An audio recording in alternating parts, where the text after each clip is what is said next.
In today's video, I'm going to be preparing you for Hoopland's new 1.07.02 update. And these are always my favorite type of videos to make because it means that new content is being added to Hoopland. And if you enjoy these types of videos as well, be sure to leave a like and comment down below what feature you're looking forward to getting your hands on most. And while you're at it, be sure to subscribe as well so you don't miss any future Hoopland content. Now, before we get into the new features that have been added in this update, I think it's important to go back to the previous 1.07 update and talk about the groundwork and foundation that's been added that this update really does continue to build on. That update entailed a ton of new features, including a coaching staff that was fully customizable, new upgradable facilities, the trade block, a bunch of gameplay improvements, a bunch of bug fixes. It was a huge update. I just think it's important to talk about the previous version so we can have context for what this update really does entail. And with all that being out of the way, we can finally talk about the biggest addition that this new update has provided is an overhaul to your head coach. Now, the 1.07 update did bring head coach as well as the entire coaching staff,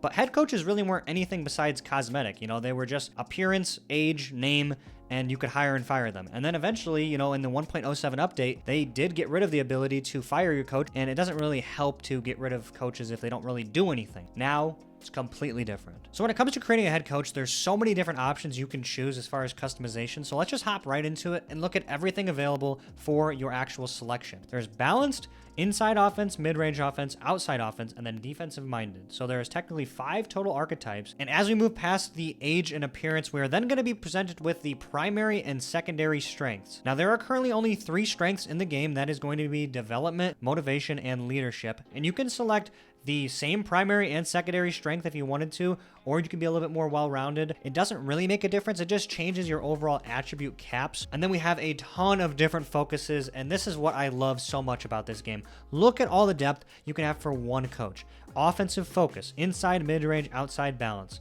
Offensive tempo, fast pace or average. Crashing boards, getting back on D or balance for the offensive rebounding. The defensive focus, you could do balanced, interior, or perimeter. With the defensive aggression, you could do average or physical or even conservative. Defensive rebounding, crashing boards, fast break, balanced. If you were to have your bench depth set to deep, you would have 7 players off your bench, and then the utilization will be how many minutes those players are going to get. Closing lineup is only set for starters. I would assume they would probably have different ones as we start to get further into this update, maybe adding the ability to have your closing lineup be your top 3-point shooters or your best defenders. And then again, we move on to the different attributes that can get upgraded: development, motivation, and leadership. And these are going to be correlated to your coach specifically. So when it comes to inside offense, your development focus will be on finishing. So all of your players will have an increased percentage to their XP gained for finishing. Defensive minded will be XP upgrades for your entire team for all defensive categories. Motivation will be what your players' percentage boost to morale is, and then the leadership will be what your players boost to their loyalty is, whether they're going to re-sign with you, come back to your team. Just imagine in a world where you were able to increase your progression for your XP 25%, and then you took your head coach being a 5-star coach with an additional 5% XP, you would be gaining 30% experience just like that. The user can hire and fire coaches at any point in the season. I'm not sure if the CPU can. I've only ever seen the CPU fire their coaches at the end of the regular season before the playoffs start, but I suppose if a team was really bad, there's a chance that they could fire their coach midway through the season. An awesome feature that I love about the head coaches is that some players, after they retire, will be eligible to be hired as head coaches. And this is all fluid. It happens naturally as your seasons progress. And when it comes to contract negotiation for your head coaches, they're going to have 4 interests just like free agent players do. And head coaches will not accept any contract offers unless the bar is 100% filled. Now, the next feature I want to discuss is something that was probably the biggest issue Hoopland had, and I honestly think that it could have been game-breaking at some points. But with the new additions to the lineup adjustment, this issue has been completely resolved. Now, I do want to preface and say that I love injuries in the game, and I think that's great. I think it makes you, need to be more of a team builder. You have to use more of your depth. It's more strategy for the actual coaching aspect of the game. But with the frequency of injuries, that being super high to start, and then you take on the fact that every single time there's an injury, somebody needs to get taken out of your lineup. You set your lineup, somebody gets injured. You adjust your lineup. Somebody comes back. You adjust it again. They get injured. You adjust it back and forth, back and forth. There was never a way to go back to a default lineup. Now there is. You have 3 different lineups at any given time. Basically, you have a default lineup that you can constantly save over and over and set as something new. You have an optimized lineup, which will just be what the computer thinks is best for you. And then you have the customized lineup, which is something that you can have for the time being, but you can't save. Basically, I would use the customized lineup as something where you have a default lineup you like, you get a couple players injured, you switch to the optimized lineup, but maybe it wants you to have, your center playing all 24 minutes. You would just bump those minutes around just a little bit on the optimized lineup. It would then transition to a customized lineup, and then you would just use that temporarily until your players come back healthy. Moving forward into the league customizer, we now have the ability to edit any player's historical stats. Season stats, season career highs, playoff stats, playoff career highs, all of those things can be adjusted for any player. You can also assign any award that you create to any player in any year. You could go back to year 1 if you wanted to, like literally the year 1. And this is great for the historical players in Hoopland, players that have been around for a long time. Now, if you can add a couple MVPs in some previous seasons, a couple championships, he actually has a Hall of Fame resume. And now in the season mode settings, you can adjust your Hall of Fame eligibility to whatever number you want. We also now have the ability to revert a save file. Basically, if you had a save file and you were playing with it and somebody got injured for the whole season and you didn't want that to happen, or you made a trade and you regretted it instantly, you could back out of your save, click revert, and it would bring you back to the last time you entered that save. Basically, it's kind of like a break glass in case of emergency thing. Maybe you wanted to, make the playoffs and you made the play-in and lost. You can just go revert it and you can run it back if you really wanted to. I don't know how often I will use this feature, but it's nice to have. It actually shows that the game has some sort of a backup save feature,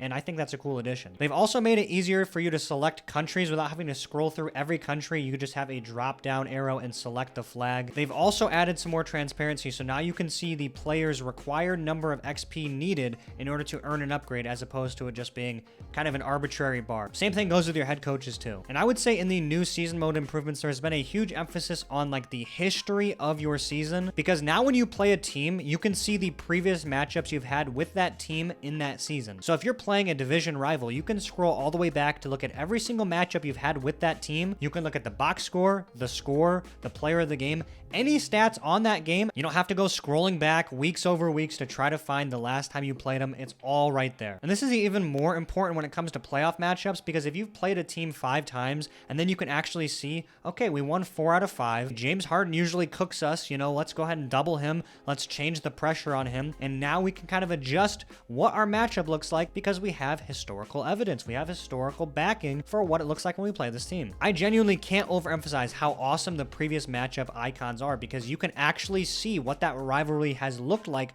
throughout the season. It really kind of builds bad blood. Now, moving on to the gameplay features that have been added, you might notice that the CPU is either performing hop steps, hanging on the rim, or performing fadeaways. That is right, there has now been a new fadeaway animation that's been added, as well as fadeaway tendencies for all players. There will always be a sold out crowd in every single play-in and playoff game. Player shooting tendencies for 2-point and 3-pointers, offense and defensive rebounding has all been added to simulation, so those tendencies are going to have more of an impact. I just love how all of these different tendencies, whether it be the coaches or the players, it's going to make everybody not only feel unique, but also have a different play style. If you play the grit and grind Knicks, you're going to have a different feeling, and their team's going to look a lot different than the high-pace offensive barrage of the Kings. Everybody's coaching style and everybody's player tendencies, they're going to look different. There's been a lot of improvements to the offense and defensive rebounding transitions as players go up and down the court and having to get back on defense, as well as the defensive help IQ for the CPU. There's a lot more contact on shooting fouls as well, which is something I noticed as soon as I started playing. So it actually looks like players are really getting into it, getting physical as those fouls happen. It's not just a player running into your back. And there has also been an adjustment to the CPU logic when it comes to rebounding on free throws.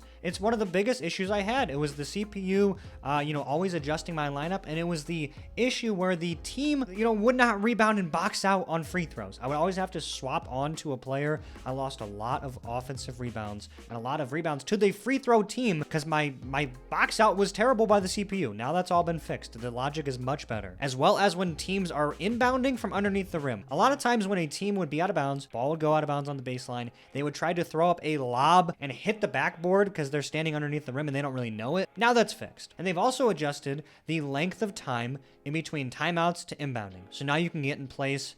A lot of times the CPU would just, the whistle blows. I can't whistle, but imagine I blow the whistle. The team instantly inbounds the ball. I got to switch onto my guy. I can't get over to the 3-point, and they hit an easy shot. You know, I've literally lost games because of that. And now that's all been fixed. I mean, it might sound very niche, but I promise if you play the game enough, you run into these issues a lot. Low stamina injuries have also been reduced quite a bit, so you're not going to run into players getting into the 80%, you know, especially in the playoffs, and then getting injured. I mean, it'll still happen, but it's not going to happen as often. Player colliders have been shrunk. Your player icon might be this big. Like, you know, this might be what he can run into. Now it's a little bit smaller. So players are going to be able to wiggle and squirm their way into spots they probably couldn't before. I don't know if you've ever seen like a lane and you're like, oh, I think I can drive in there. Or maybe you go baseline and then you can't really, like the players are just in your way. Now the colliders have been shrunk, so you can get a lot more fluid animations. You can get a lot more fluid players because the players are going to have the freedom to move around each other a little bit easier. This could open up a lot of new playing mechanics as we start to learn what we can and can't do with these shrunken colliders. And I'm not going to go through every single bug fix, but there are a ton of them per usual. I just love the attention to detail that Quality continues to bring.